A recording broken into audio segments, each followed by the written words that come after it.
Sir నమస్తే sir. Sir ఎలా ఉన్నారు సార్? బాగున్నామా. సార్ ఇప్పుడు తెలంగాణలో గద్దర్ గారిని గుర్తు చేసుకుంటూ అదేవిధంగా ఆయన పేరు మీద తెలంగాణ గద్దర్ ఫిల్మ్ అవార్డ్స్ అనేది తీసుకురావడం జరిగింది సార్. అయితే ఈ ప్రభుత్వం తీసుకొచ్చిన ఈ అవార్డ్స్ ఏవైతే ఉన్నాయో దీనిపైన మీ అభిప్రాయం ఎలా ఉంది? అభిప్రాయం ఉంది, బాగుంది కదా, బాగానే ఉంది, బాగా చేశారు, ఇచ్చేసారు. ఇంకేంటి దానికి అభిప్రాయం ఏంటి? Okay sir. అయిపోయిన పెళ్ళికి బాధ్యాలు అయిపోయినాక దాని గురించి డిస్కషన్ ఏంటి అయ్యా? సార్ యాక్చువల్గా ఇక్కడ ఏం జరిగిందంటే చాలా వరకు ఏమంటున్నారంటే చాలా బాగుంది, బాగా చేశారు ఇది. అంటే దాదాపు 14 సంవత్సరాల తర్వాత మళ్ళీ ఈ అవార్డ్స్ని అనేవి తీసుకొచ్చి సినీ నటులకు కానీ ప్రతి ఒక్కరికి కూడా ఒక మంచి గుర్తింపు అనేది ఇచ్చే విధంగా తీసుకురావడం జరిగిందని చెప్పని అనుకున్నారు. కానీ ఇందులో చాలా వరకు అవకతవకలు జరిగినాయి. అదేవిధంగా అంటే సరిగ్గా వ్యవహరించలేదు కొన్ని వివరాల్లో అని చెప్పన్నట్టు కూడా అంటున్నారు. దానిపైన ఇప్పుడు ఎవరన్నా ఏదన్నా మాట్లాడితే స్పెసిఫిక్గా ఇది జరిగిందని చెప్పాలి వాళ్ళు. ఊరికే ఊరికే దూరంలో చీకట్లో రాయి వేసినట్టు రాయి వేస్తాం కరెక్ట్ కాదు కదా. ఏం తప్పు జరిగిందో వాళ్ళు చెప్పమానండి. వాళ్ళ ఉద్దేశం ఏంటో తెలిస్తే దానికి సమాధానం చెప్పగలం. కానీ వాళ్ళు ఏదో అనుకుంటూ ఉంటారని చెప్పి నేనేదో లేని కొత్తవి చెప్పి లేనిపోయింది ఇది ఒక తలకాయ నొప్పి ఎందుకు మనకి? ఇప్పుడు 14 సంవత్సరాల తర్వాత జరిగింది, అసలు చేస్తారు అనే నమ్మకమే లేనప్పుడు ఒక గవర్నమెంట్ వచ్చి చేసింది, బ్రహ్మాండంగా చేసింది. దాంట్లో ఇప్పుడు జ్యూరీ అన్నాక కొన్ని ఉంటాయి, వాళ్ళ పర్సనల్స్ ఉంటాయి, వాళ్ళ మూడ్ ఉంటుంది, ఏదో ఏది జరిగిందో ఏం జరిగిందో జరిగి ఉండదు. కొన్ని ఇష్టం ఉండి ఉండొచ్చు, ఇష్టం లేని ఉండి ఉండొచ్చు. నాకు నచ్చినవి అన్నీ కరెక్ట్ అవార్డులు, నాకు నచ్చని కరెక్ట్ అవార్డులు కాదు అని ప్రతివాడు అనుకుంటే అయ్యే అవార్డు కరెక్ట్ కాదు. సో వాళ్ళకి ఏం నచ్చిందో జ్యూరీలో ఉన్న వాళ్ళకి నచ్చినవి ఇచ్చారు, వాళ్ళు అయిపోయింది. అందరం మనవాళ్ళే కదా వచ్చింది, సంతోషంగా తీసుకున్నాం. అదే సార్. సార్ యాక్చువల్గా ఇక్కడ ఏంటంటే ఇచ్చిన ఇన్విటేషన్ ఏదైతే ఉందో అది గద్దర్ గారు కనీసం అందులో ఫోటో లేదని చెప్పని చాలా మీడియాలో కూడా చర్చనీయాంశంగా మారింది. చాలా వరకు కూడా వాటిని మీడియాలో ఎక్స్పోజ్ చేయడం కూడా జరిగింది. ఇచ్చేది గద్దర్ గారి పేరు మీద అని చెప్పని, కానీ అక్కడ ఎవరో గద్దర్ గారి ఫోటో కూడా లేకుండా ఇన్విటేషన్ ఇచ్చారని చెప్పని దాని మీద జరిగింది. దాని మీద మీ అభిప్రాయం? అభిప్రాయం ఏముంటుంది? ఇప్పుడు ఆ ఇన్విటేషన్లు ఇచ్చారు, వాళ్ళు ఎప్పుడు ఇచ్చారో అడగని తెలుసా? ఇన్విటేషన్లే రాలేదు. ఏదో రాత్రి 10ంటికి పొద్దున్న ఫంక్షన్ అంటే రాత్రి 9ంటికి ఇప్పుడు నాకే రాత్రి 9ంటికి ఎప్పుడు వచ్చింది, చూసేంత టైం కూడా లేదు. మార్నింగ్ మర్నాడే కదా ఫంక్షన్, ఎక్కడో ఉంటాం మేము, నైట్ ఎక్కడో తెచ్చి ఇచ్చారు, చూసాం. ఇది ఉందా లేదా నిజంగా అయితే నేను అబ్జర్వ్ చేయలేదు. అండ్ ఇది కోడి మీద అంటే కోడిగుడ్డు మీద ఈకలు వీకినట్టు ఇట్లా ఆ ఫోటో ఉందా ఈ ఫోటో ఉంది, ఇదే పైన మనకి. ఇప్పుడు గద్దర్ గారిని గౌరవిస్తూ గవర్నమెంట్ ఆయన పేరు పెట్టి ఒక అవార్డు ఇచ్చింది. ఇచ్చినాక ఇన్విటేషన్ మీద ఆయన బొమ్మ వేశారా, ఇన్విటేషన్లు కాకుండా ఇంకెక్కడ వీళ్ళు వేసారా, ఇవన్నీ ఇది అవసరమా? ఇప్పుడు గద్దర్ పేరు తీసేసి అయితే గద్దర్ అవార్డ్స్ అనలేదుగా. తెలంగాణ అవార్డ్స్ అన్నారా? గద్దర్ పేరు తీసారా? తీలా. మరి ఇంకేంటి, గద్దర్ పేరు ఉంది కదా, ఇంకా ఫోటోలు ఎందుకు? అదే సార్. సార్ అంటే క్రితంలో అంటే గతంలో జరిగిన ఈ అవార్డ్స్ ఏవైతే ఉన్నాయో, ఇప్పుడు నంది అవార్డ్స్ కానీ లేదంటే ఇటువంటి అవార్డ్స్ జరుపుకున్నప్పుడు ఆ టైంలో జరిగిన వాటికి అంటే ఇప్పుడు జరిగిన ఈ కార్యక్రమానికి ఈ రెండింటికి అంటే రెండు కూడా మీరు చూశారు, ఇవి రెండింటి మధ్య ఎలా ఉంది, డిఫరెన్స్ ఎలా ఉందని మీరు అనుకుంటున్నారు? ఏం డిఫరెన్స్ ఉండదు. ఇప్పుడు అప్పుడు ఉన్న రోజుల్లో గవర్నమెంట్ అంటే ఇట్లా ఉండాలని గవర్నమెంట్ ఫంక్షన్స్ చేసాం మేము అందరం చేసిన రోజుల్లో. ఇప్పుడు కొత్త జనరేషన్ వచ్చారు, ఇప్పుడు టీవీలో చూస్తున్నారు కదా, టీవీలో అంటే అది టీవీలో వీళ్ళకి కొత్త వచ్చేసింది. మేము చేసినప్పుడు మేము టీవీ ప్రోగ్రామ్స్ చేసేవాడిని. టీవీలో ఫినాలే ప్రోగ్రామ్స్ చేసేటప్పుడు చేసేవాళ్ళం. దగ్గర అట్లాగే ఉంది. నా వరకు నాకు చూస్తే టీవీ ప్రోగ్రామ్ చూసినట్టే ఉంది అది. టీవీ ప్రోగ్రాంలో 4 అవార్డులు ఇస్తాము, ఓ పాటో డ్యాన్సో ఒక మాటో ఏదో చెప్తాము, మళ్ళీ 4 అవార్డులు ఇస్తాం, చేస్తాం. సిమిలర్గా అదే చేశారు. అంటే ఏదైనా కొత్తగా చేసింటే బాగుండేది. అది రొటీన్ ఫార్మాటే చేశారు. అయితే కొంచెం లావిష్గా ఉంటాం. టీవీలో స్క్రీన్ మీద చూస్తే బాగుండేది. అంటే మేము టీవీ షోస్ చేస్తాం కదా, టీవీ షోస్లో ఎట్లా చేస్తాం అట్టగా చేసినట్టున్నారు. సో ఆ రకంగా లావిష్గా ఉంది టీవీలో చూసే వాళ్ళకి. మామూలు జనానికి కూడా బాగానే ఉంది అనుకున్నా. అక్కడికి వచ్చిన వాళ్ళందరికీ I think they enjoyed it. అదే సార్. సార్ యాక్చువల్గా ఈ ఇన్విటేషన్లో మీరు అన్నట్టుగా మీకు కూడా ముందు రోజు రావడం అని చెప్పని అన్నారు. అంటే ఈ ఇన్విటేషన్లు చెప్పే ప్రక్రియలో చాలా వరకు కూడా ప్రముఖులకి అందలేదు అని చెప్పాను కొంతమందికి. అదేవిధంగా చాలామందికి ఇన్విటేషన్ అందినా గానీ రాని వాళ్ళు కూడా చాలామంది ఉన్నారు. అంటే ఇది సినిమాకి సంబంధించి అంటే ఒక మన నంది అవార్డుని తీసుకుంటే గనక తెలుగు ఇండస్ట్రీకి అదొక ఆస్కార్ అవార్డ్ లాగా ఫీల్ అయ్యే సందర్భం అది. అటువంటి అవార్డులు మళ్ళీ తీసుకొచ్చి చేస్తున్నప్పుడు ఎందుకని సినిమా ప్రముఖులు రాలేకపోయారు? ఆస్కార్ అవార్డు అనేది పెద్ద అవార్డు ఏం కాదు. Oscar award private society award అది. అంత గౌరవంతో అది గౌరవం దానికి వచ్చిందంటే దాంట్లో ఉన్న సిన్సియర్గా చేసిన ఎఫర్ట్ ఉంది కాబట్టి ఆస్కార్కి ఇవ్వడం దాని పేరు ఉంది. దానికంటే కాన్స్ అవార్డు పెద్ద అవార్డు ఒరిజినల్లీ స్పీకింగ్. అవును సార్. సో బట్ ఆస్కార్కి పేరు వచ్చింది, దాని మీద మనం గ్లామర్ పెరిగింది. ఇప్పుడు మన Filmfare private award, Filmfare award ఏం అవార్డు, దానికంటే డెఫినెట్గా నంది అవార్డు గొప్పది, నేషనల్ అవార్డు గొప్పది. మనం అన్ఫార్చునేట్గా నేషనల్ అవార్డుకి నేను స్టేట్ అవార్డుకి అంత రెస్పెక్ట్ ఇవ్వం. నేషనల్ అవార్డుకి ఇస్తాను. నేషనల్ అవార్డు ఏంటంటే అక్కడ ప్రెసిడెంట్ ఆఫ్ ఇండియా కాబట్టి దానికి రూల్స్ రెగ్యులేషన్స్ ఉంటాయి. మనకు కూడా అట్లాగే చెయ్యాలని మేము చాలాసార్లు ప్రపోజ్ చేసాం. ఎందుకంటే ఈ జనం రావటం, ప్రతి వాళ్ళు మేము వస్తాం అంటాం, వెళ్ళటం రావటం ఉండిపోవటం ఖర్చులు దండగా ఇవన్నీ. బట్ చాలామంది సినిమా మా ఇండస్ట్రీలోనే ఒప్పుకోలే, అట్లా కాదు ఇట్లా చేద్దాం. ఈవెన్ గవర్నమెంట్ కూడా ఒప్పుకోలేదు. ఇప్పుడు గవర్నమెంట్ వచ్చేటప్పటికి నేను అనుకోవటం ఎఫ్డీసీకి ఫుల్ ఫ్రీ హ్యాండ్ ఇచ్చిందో మరి ఎందుకో తెలియదు, లేకపోతే వాళ్ళే అనుకున్నారు రెగ్యులర్గా కాకుండా ఏదో రకంగా చేద్దాం అనుకున్నారు. బట్ సంహౌ చేశారు. అదే సార్. అంటే ఎందుకని ఎక్కువ మందిని పిలవలేకపోవటం అనేది పిలిస్తే రావాలా?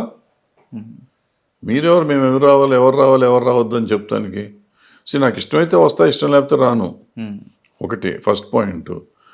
ఇంకోటి ఏంటంటే ఇప్పుడు రావాలనుకో, ఇప్పుడు నేను నిజంగా నేనే ఉన్నాను, నేను గొప్పవాడిని కాదు, నేను మామూలుగా అయితే వెళ్ళేవాడు కదా, నాకు ఎవరో లిఫ్ట్ ఇచ్చారు కాబట్టి వెళ్ళాను. అంటే అక్కడ పార్కింగ్ ఉండదు, సెల్ఫ్ డ్రైవింగ్ కూడా వెళ్ళలేరు. హీరోలు వాళ్ళు వస్తేనేమో వాళ్ళకి అక్కడ మీద పడిపోతూ ఉంటారు జనం, దాన్ని కంట్రోల్ చేయరు సరిగ్గా. ఇప్పటికీ మనకి ఆ వ్యవస్థ ఇప్పటికీ లేదు. సో ఈ పరిస్థితుల్లో ఆ ప్రోగ్రాము ఎవరు ఇవ్వటం అనేది పెద్ద గొప్ప కాదు. ఇది ఎట్లా ఉండాలంటే ఒక ఫ్యామిలీ ఫంక్షన్ చేసినట్టు ఉండాలి సినిమా ఇండస్ట్రీకి. అది ఇప్పుడు గతంలో చేసినప్పుడు నాకు గుర్తున్నంత వరకు ఏం చేసేవాళ్ళు అంటే మొత్తం అందరినీ జూబ్లీ హాల్లో తీసుకొచ్చేవారు. టీ ఉండేది సాయంత్రం, అందరిని తీసుకొచ్చినాక అక్కడి నుంచి అందరినీ బస్సు ఎక్కించేవారు. అందరినీ, హీరోల్ని హీరోయిన్ని మొత్తం అందరినీ బస్సు ఎక్కించేవారు. బస్సు ఎక్కించి లాల్ బహదూర్ స్టేడియం అయితే లాల్ బహదూర్ స్టేడియం, ఎక్కడైతే అక్కడికి ఫంక్షన్ హాల్కి తీసుకెళ్ళేవారు. తీసుకెళ్ళి అందరూ దాంట్లో దిగి లోపలికి వెళ్ళేవారు. వెళ్ళి వాళ్ళు అవార్డ్స్ తీసుకున్నాక మళ్ళీ వాళ్ళందరినీ తీసుకొచ్చి మినిస్టర్ గారు వచ్చి, చీఫ్ మినిస్టర్ గారు, ఇంకో హోమ్ మినిస్టర్ గారు, లేకపోతే కన్సర్న్ మినిస్టర్ గారు డిన్నర్ ఇచ్చేవారు. డిన్నర్ ఇచ్చినాక వాళ్ళ కార్లు అక్కడే ఉంటాయి కాబట్టి అటు నుంచి వాళ్ళ కారులో వాళ్ళు వెళ్ళిపోయేవారు. సో అయ్యేదాకా ఉండేవారు. ఆ తర్వాత కొంచెం సుఖం మరిగినాక ఈ సిస్టమ్ పోయింది. ఎవరికి వాళ్ళు రావటం, ఇండివిజువల్గా రావటం మొదలెట్టారు. వచ్చినాక ఎవరి వాళ్ళు తీసుకుని వెళ్ళిపోవటం మొదలెట్టారు. సో ఇది ఒరిజినల్గా ఏంటంటే మనకి నిజంగా పెర్ఫామ్ చేసిన వాళ్ళకి ఇవ్వటం అనేది ఉండేది ఒరిజినల్గా. ఈ తర్వాత కాలంలో ఏంటంటే పాపులర్ సినిమాకి పాపులర్ వాళ్ళు వస్తే జనం వస్తారు, గవర్నమెంట్కి జనం వస్తారు అనే కాన్సెప్టే తప్పు అసలు గవర్నమెంట్ ఇచ్చే అవార్డుల్లో. బట్ అన్ఫార్చునేట్గా ఈ గవర్నమెంట్ అవార్డ్స్లో అన్నింటిలోనూ ఈ మధ్యకాలంలో ఈ పాపులర్ అవార్డు అయిపోయింది. ఇప్పుడు మీరు చెప్పిన ఫిలింఫేర్ లాంటిది కానీ, ఆస్కార్ లాంటివి కానీ, ఇవన్నీ ఓ హైప్ ఉన్న అవార్డ్స్ కోసం ఉంటుంది. ఆ జనం వచ్చి తప్పట్లు కొట్టాలి, ఇవ్వాలి, అప్పుడు ఇవ్వాలంటే వీళ్ళు పెద్దవాళ్ళు కావాలి. సో అందుకని వాళ్ళకి అవార్డులు ఇద్దాం అనే ఆలోచనలో జ్యూరీ చేస్తాను. ఇంతకుముందు జ్యూరీ ఎలా ఉండేదంటే మనకి బాగా నచ్చిన సినిమా వాళ్ళని అసలు టోటల్గా ఎడ్యుకేషనిస్టులు, డాక్టర్లు, సొసైటీలో వేరియస్ ఫీల్డ్స్లో ఉన్న వాళ్ళు ఉండేవారు జ్యూరీలో. ఇప్పుడు మనకి పొలిటికల్గా కొంతమంది, సినిమాల్లో కొంతమంది, వీళ్ళంతా కలిసి వస్తారు. సో ఈ పొలిటికల్ వాళ్ళకి కానీ ఈ సినిమా వాళ్ళకి కానీ మాకుండే కాంటాక్ట్లో ఉన్న వాళ్ళ వరకే మేము చూసుకుంటాము. తెలియకుండా ఇన్ఫ్లుయెన్స్ అయిపోతాం. మనం ప్రాబ్లీ అందరిని వాళ్ళు ఇన్ఫ్లుయెన్స్ చేసి అవార్డు తీసుకున్నారు నేను అన్నా కానీ, బట్ మనకు తెలియకుండా మనం ఇన్ఫ్లుయెన్స్ అయిపోతాం. అదే సార్. ఫర్ ఎగ్జాంపుల్ నేను జ్యూరీలో ఉన్నాను అనుకుందాం, నాకు పలానా హీరో నాకు ఇష్టం అనుకోండి, ఆ హీరో సినిమా అంటే నాకు మిగిలిన వాళ్ళకంటే ఇదే బెటర్ అనే ఫీలింగ్లో నేను చెప్తా ఉంటాను. అవును సార్. తెలియకుండా ఇన్ఫ్లుయెన్స్ అయిపోతాం. అది వాంటెడ్గా చేసేది కాదు, లంచం తీసుకుని చేసేది కాదు, ఫేవరెటిజం కాదు, బట్ అది తెలియని ఇన్ఫ్లుయెన్స్ లేకపోతే ఏదో ఉంటాం. సో ఇటువంటివి జరుగుతూ ఉంటాయి. అదే సార్. అదే టోటల్గా వేరియస్ వాక్స్ ఆఫ్ లైఫ్ నుంచి జనాన్ని తీసుకొస్తే వాళ్ళకి ఎవరు సంబంధం ఉండదు. వీళ్ళు ఎవరి ముఖాలు తెలియదు, సినిమాలు చూసి ఉంటారు తప్ప వాళ్ళ ముఖాలు తెలియదు. వాళ్ళు ఎవరికైనా ఉంటే వాళ్ళకి మంచి వాళ్ళకి ఇస్తారు, వాళ్ళకి నచ్చిన వాళ్ళకి. అదే సార్. ఒక గద్దర్ అవార్డ్స్ అని ఎప్పుడైతే అనౌన్స్ చేశారో, అనౌన్స్ చేసిన కాడి నుంచి కూడా దాని మీద అనేక రకాల విమర్శలు రావడం కానీ, ప్రశంసలు రావడం కానీ జరుగుతున్నాయి. అయితే ఇందులో భాగంగా చాలామంది అంటే ఎటువంటి విమర్శలు అయితే వినిపించినాయి అంటే, తెలంగాణ గద్దర్ ఫిల్మ్ అవార్డ్స్ అని పెట్టినప్పుడు అసలు ఎందుకు తెలంగాణ అని చెప్పని పెట్టారు? అంటే సినిమా రంగాన్ని 2 తెలుగు రాష్ట్రాలను విడదీసే విధంగా పెట్టారా? అంటే అక్కడ ఉన్న వాళ్ళు చూడలేదా ఇక్కడున్న హీరోల సినిమాలు అని చెప్పని ఈ విధంగా చర్చనీయాంశంగా మారేది, దానిపైన మీ ఉద్దేశం? నా ఉద్దేశం ఏంది, ఎవడయ్యాడు అన్నాడు బుద్ధి లేనాడు. ఇది తెలంగాణ స్టేట్ తెలుసా? అవును. అడిగిన వాళ్ళకి ఇది తెలంగాణ స్టేట్ అని తెలుసా? తెలంగాణ స్టేట్ అవార్డ్స్ అనే ఉంటాయి. మధ్యలో గద్దర్ గారి పేరు పెట్టాం కాబట్టి తెలంగాణ గద్దర్ స్టేట్ అవార్డ్స్ అన్నాం. అంతే తప్ప తెలంగాణ లేకుండా అసలు గద్దర్ అవార్డ్స్ అంటే ఏ దేశంలో ఎవరిస్తున్నట్టు? Gaddar awards for Telangana state అనాలి. దానికంటే తెలంగాణ గద్దర్ స్టేట్ అవార్డ్స్ అన్నాం. తప్పు ఏంటంటే దాంట్లో తెలంగాణ అంటే విడగొట్టేశారా? విడగొట్టారు ఆల్రెడీ. 2 రాష్ట్రాలు. ఈ Telangana is a separate state, Andhra is a separate state. ఈ స్టేట్ లో వీళ్ళు ఇస్తామంటున్నారు. అంటే సినిమా రంగానికి అలా లేదు కదా. సినిమా రంగానికి తీసేద్దామా? ఆంధ్ర తెలంగాణ కలిపేస్తారు మీరు? ఎట్ట కలపగలరు? అంటే గతంలో మీరు చేసిన అవార్డ్స్ అప్పుడు కలిసి ఉండేదమ్మా. అప్పుడు సంయుక్త రాష్ట్రం అది. ఇప్పుడు విడిపోయిన రాష్ట్రం. ఈ రాష్ట్రం ఆ రాష్ట్రమే. దానికి దీనికి సంబంధం ఉంది. అయితే ఏంటంటే ఈ స్టేట్ వచ్చింది కాబట్టి ఇప్పుడు ఈ స్టేట్లో జరిగే సినిమాలకి ఈ స్టేట్లో వీళ్ళు ఒక భాష, యాస, గోస అని చెప్పి మొదలెట్టి ఈ స్టేట్ సెపరేట్ అయింది. సో వాళ్ళ సంస్కృతిని కానీ దీన్ని కానీ ప్రతిబింబించే చిత్రాలని చేయాలని, లేకపోతే ఇక్కడి నుంచి వచ్చిన వాళ్ళని కొంచెం ప్రమోట్ చేయాలని అనుకోవటంలో తప్పు లేదు. అనుకుని జరిగితే అవకాశం ఉంటే చేస్తారు. దాన్ని తప్పు పట్టాల్సిన అవసరం ఉంది.